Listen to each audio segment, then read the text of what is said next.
but a million people in desperate need of and help can't wait. Dans la rivière Montmorency. Il est 8h33 et ce que vous voyez, c'est le fameux Onondaga, le sous-marin qui est dans le Vieux-Port de Québec. Et tout de suite, on va aller rejoindre un des officiers de ce sous-marin, et c'est M. Rouillard, M. Sylvain Rouillard. Bonjour, M. Rouillard. Ah, bonjour. Qu'est-ce que ça prend comme qualité principale pour vivre à bord d'un sous-marin? Ah, beaucoup de patience. Un bon sens de l'humour. Aussi?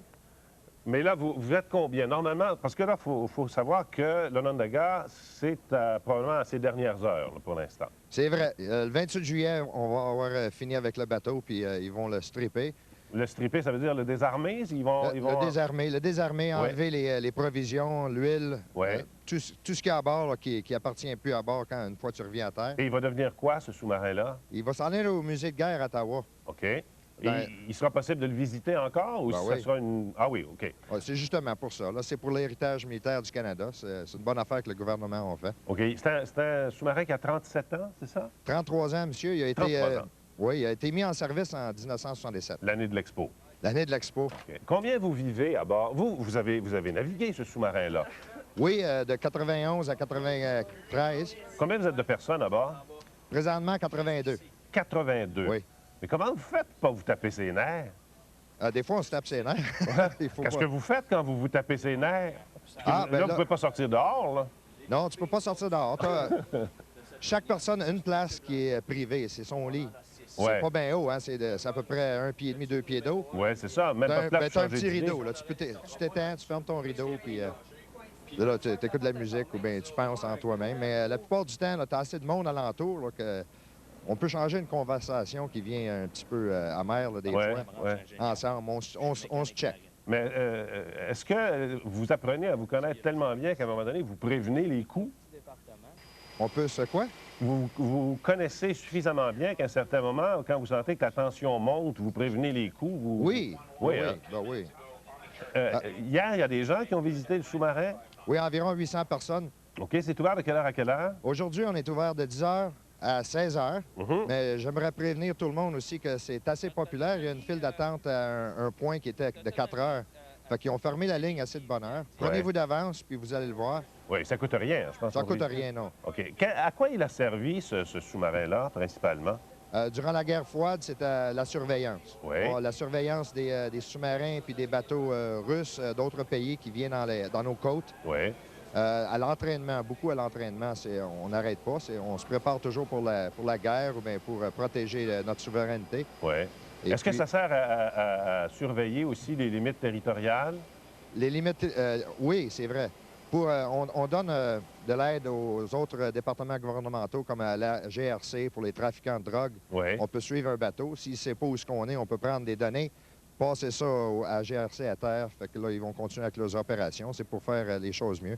Aussi les bateaux de pêche là, des autres pays qui viennent en dedans de nos 200 000 pour pêcher. Mais là, vous faites quoi? Vous n'allez pas les agresser, ces bateaux-là? Non, on n'a jamais agressé aucun bateau.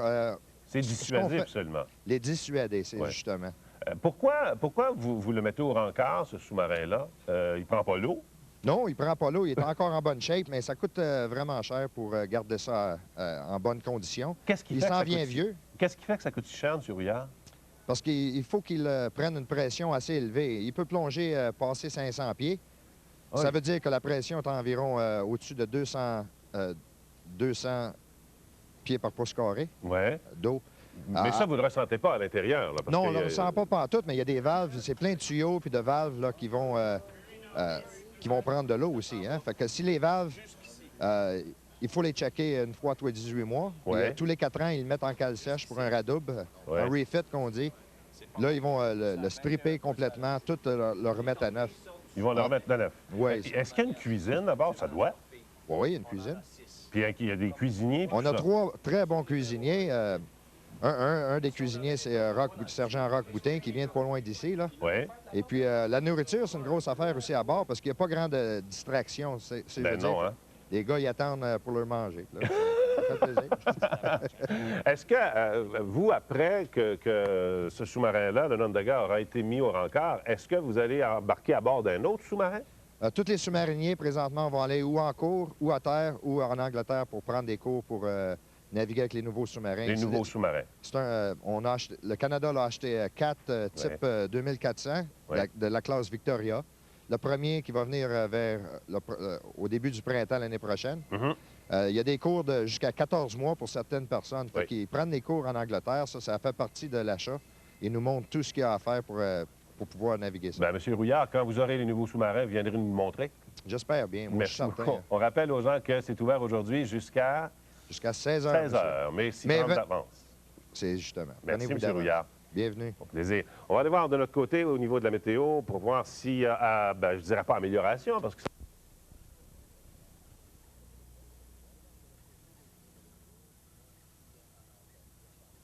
swing that girl, promenade, circle up bait with a hoop and a holler. Each trade costs you just $8. Hey, bow to the partner, corner us say you traded online with Ameritrade.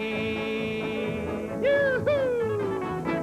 Ameritrade, believe in yourself. Every winter, millions of drivers have to cope with ice. During the winter months, accident rates increase dramatically. Most cars and their drivers are not prepared for these conditions.